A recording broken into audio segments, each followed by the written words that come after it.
Czwartek, 17 grudnia, 8 rano, Pampeluna, ruszamy. Buen camino!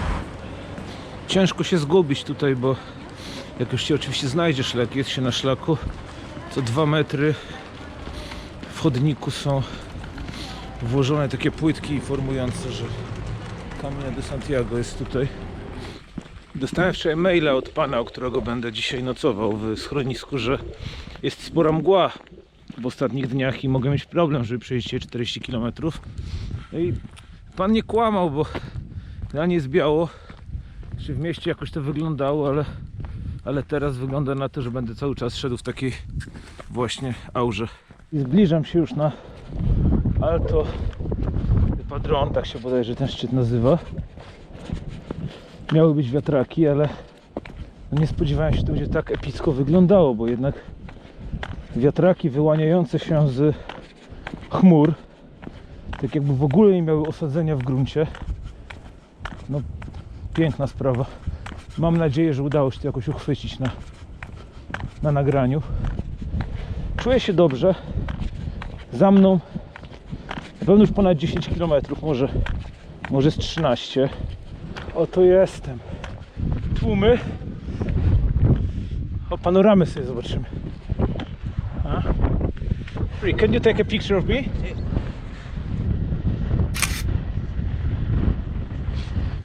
Dalej bez zmian. Kolejna wymarła miejscowość, ale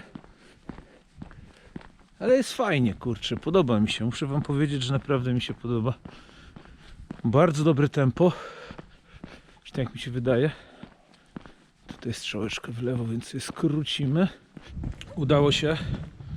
W Puente del Reina w ogóle cywilizacja, więc trafiłem do piekarnio-kawiarni, gdzie zjadłem sobie tortillę z chlebkiem, popiłem kolą, jestem posilony, jeszcze ta tortilla była na ciepło, więc w ogóle rewelacja.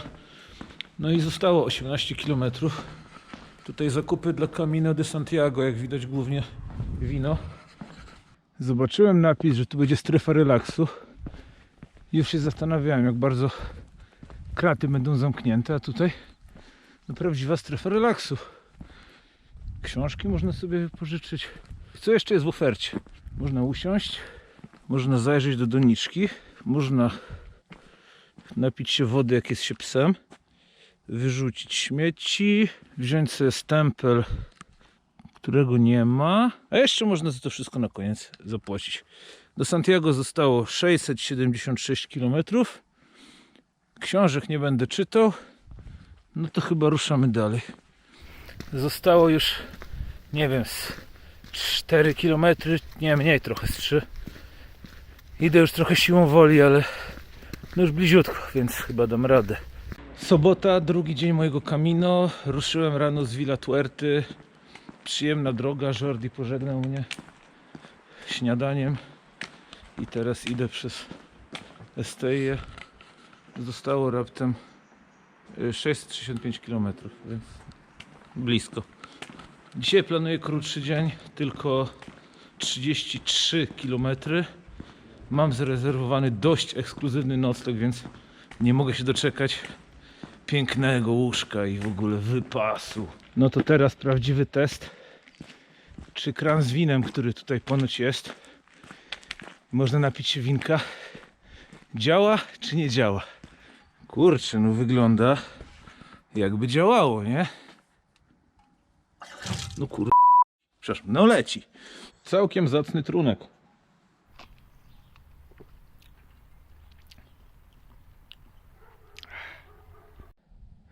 Tutaj musi być jakiś imponujący widok, ale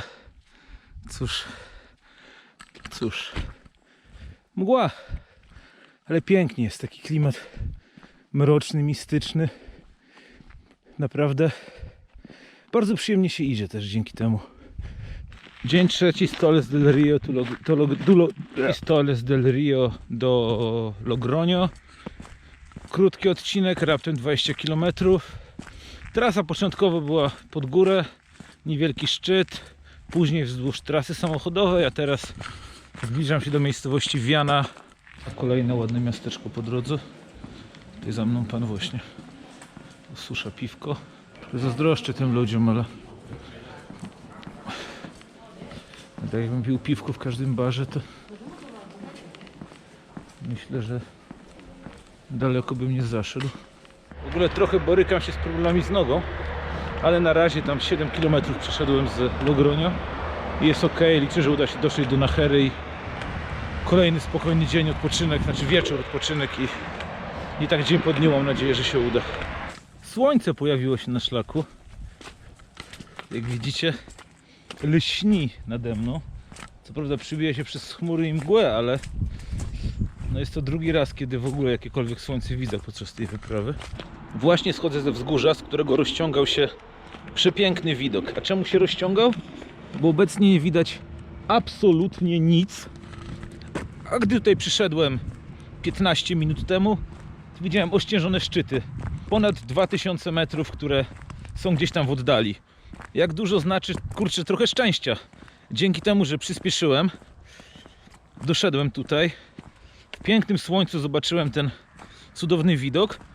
Mówię, usiądę na ławce, popatrzę na te góry, zjem czekoladę i no nie zdążyłem dobrze nawet zdjąć plecaka, rozmościć się i już no nie było nic widać, jest tak jak teraz i gdybym tutaj był pewnie godzinę temu, zobaczyłbym to co teraz, nawet nie wiedziałbym, że coś takiego mi umknęło. Udało się dotrzeć do Nahery, zrobiłem zakupy w markecie. W ogóle dziwne jest to miasto, bo najpierw szedłem przez jakąś taką strefę przemysłową, a później szedłem na Starówkę, za którą wznosi się taka ogromna skała i ona jakoś wpływa na mnie niepokojąco. Poza tym miasteczko nie jest jakoś nazbyt zadbane. Zresztą zobaczymy dalej. Alberga jest na samym jego końcu, wręcz muszę z niego wyjść, więc przynajmniej jutro będę miał bliżej, ale no dzisiaj mam dalej, więc jeszcze kilka kroków, pewnie nie z kilometr i może się uda. No i patrzysz w boczną uliczkę, tam ta ściana, to jest no niebywałe. Dzień 5, idę z Nahery do Grañón i po raz pierwszy chyba, od kiedy wyruszyłem z Pampelony, jest taka dobra widoczność. Błękitne niebo, widać w oddali drogę, na chwilę nawet wyjrzało słońce, no rewelacyjna sprawa. Minąłem przez chwilę pole golfowe, teraz idę przez opuszczone osiedle. Wyskoczył tylko jeden piesek i widziałem jeszcze panią, która z kijami szła pograć w golfa. A tak, no, spójrzcie, żywej duszy. Zbliżam się do Santo Domingo de Calzada. To jest przede mną to miasteczko. Jakieś dwie osoby widzę przed sobą, ale mają małe plecaki, nie wyglądają mi na jakichś takich pielgrzymów zmierzających do Santiago. A po tej za mną widać znów ośnieżone szczyty. To nie są te góry, które widziałem wczoraj, ale no tak czy inaczej widać, że w wyższych partiach śnieg leży i pewnie śnieg nie będzie czekał na pewno na Osebreiro, a może i wcześniej, bo już niedługo wchodzę na 800-900 metrów nad poziom morza i będę się na takiej wysokości poruszał przez kilka dni. Pika 24H, można kanapki z automatu, burgery z automatu w ogóle. No nie, tu jest alberga otwarte. Ładnie w ogóle tutaj, co oferują. Katedra za 180 metrów, apteki nie oferują, albo przede wszystkim piwa. A właśnie, skoro jesteśmy w temacie, to nieczynne. Ładne to Santo Domingo. Tutaj to pewnie mieliby wegetariańskie przysmaki.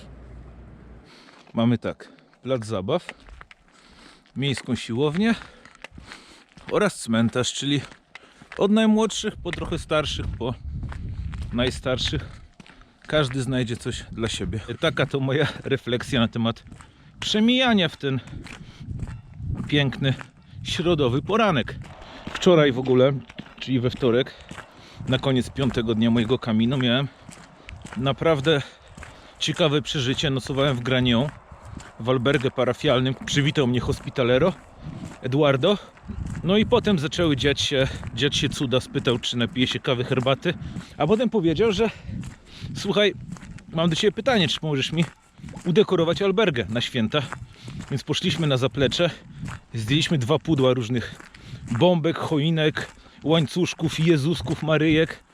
No i zbudowałem tak, jedną stajenkę na wejściu, drugą w pomieszczeniu, gdzie się nocuje.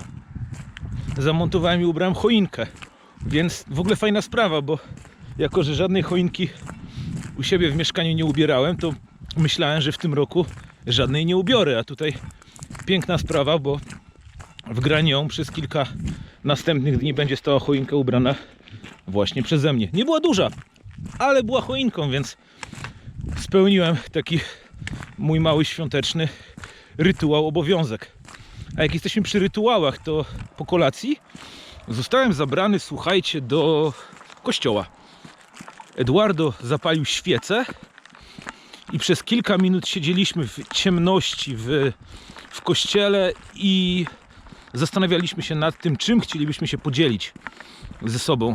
A później wszyscy przytuliliśmy się, bowiem w albergę w Granion zamiast stempli do paszportu hospitalero daje pielgrzymom przytulaski, bowiem uważa, że jest to coś o wiele cenniejszego i coś, co człowiek zapamięta na dłużej, niż tylko kolejny stempel do paszportu. I jeszcze jedna ciekawa rzecz związana z tym albergę.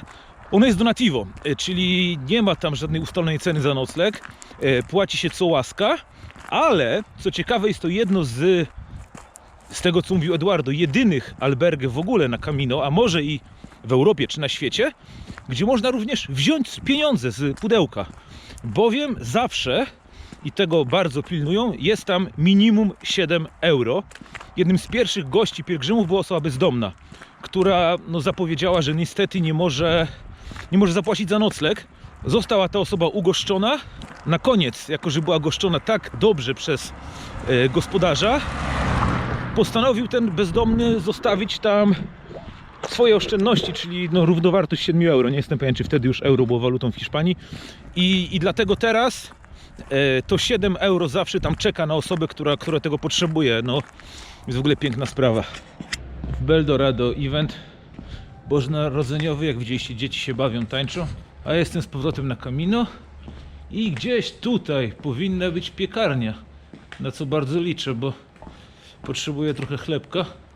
Jeszcze z 6 km zostało do Villafranca de Ocha. Więc fajnie. Wyłania się przede mną kolejna wioska. Z mgły na horyzoncie widać wzgórza. Jest pięknie. Wygląda to świetnie. Za mną widać wręcz linię mgły, czyli taki czarny, ciemny osad nad wioską. Zaś przede mną ładne, przejrzyste niebo. Wszystko widać. Papa, mgło. 7. dzień Camino. Ruszyłem z Villafranca. Od razu za wioseczką jest strome podejście. Właśnie wspinam się na szczyt powyżej 1000 metrów i takie widoki. Tutaj wschód słońca nad ośnieżonymi grzbietami, bardziej niż połoninami jakimiś. Tam La Rioja, mgła, w której szedłem przez ostatnich kilka dni. Wielka chmura, wszystko to zostawiłem na szczęście za sobą. Liczę, że dzisiaj będę w Burgos. 37 km mam do pokonania. Super okolica, super droga. Szlak jak w polskich górach. Leciutko do góry. Drzewa trochę inne niż w Polsce. Tutaj teraz widzicie, za tymi drzewami wschodzi słońce. Tam też są te ośnieżone szczyty, które wcześniej pokazywałem. Dzisiaj się obudziłem w hotelu, prywatny pokój z łazienką. Właściwie miałem cały pensjonat dla siebie, więc w ogóle było dość wygodnie i luksusowo. Ale tak, zrobiłem sobie pranie. Miałem kilka kaloryferów, jeden w łazience, jeden w pokoju, jeden w korytarzu. Więc tam sobie rozwiesiłem bluzkę, majtki, skarpetki. Wszystko pięknie wyschło, zanim poszedłem spać, więc w ogóle rewelacja. Spójrzcie w ogóle jak złota polska jesień, po prostu złota polska jesień. Piękna sprawa. Idę do Burgos. Widać się już w oddali. Jestem na dość takiej wyeksponowanej połoninie, można powiedzieć. Chociaż raczej na takim jakimś pagórku i wieje trochę, ale to nowość na tym Camino, bo wcześniej mało wiało. Idę, podziwiam. Te ptaszki nisko latają, nie wiem co to. Jakieś małe ptaszki, ale być może będzie padało, ja się na tym nie znam. Ale w sumie prognoza mówiła, że będzie, a ona się powinno znać. Bo nie chciałbym tak przemoknąć dzisiaj. No czasem słońce, czasem deszcz niestety. Mega przyjemna trasa. Tiry. Autostrada też we mnie nie wjechał w ogóle. 8 km zostało. Oczywiście wzdłuż tej drogi, więc żeby nie było, że jakieś przyjemne 8 km. Jestem w Burgos, udało się po 37 km, z czego ostatnich 10 w padającym deszczu. Katedra mieni się pięknymi barwami. Jutro długi dzień, jeszcze dłuższy niż dzisiaj, więcej marszu. Mam nadzieję, że no nie będzie takich warunków fatalnych. A tak, jeszcze w tym ogromnym albergue w Burgos, który ma 200 łóżek, jestem sam. Nie ma nikogo, panowie powiedzieli, że no, jestem jedyny. Może jeszcze ktoś przyjdzie, powiedzieli, ale już na pewno widzę, jak wiele osób po ciemku zasuwa teraz. Więc no witamy Camino zimą, to jednak fajna przygoda też dlatego, że jest się po prostu samemu. No ładnie, no ładnie.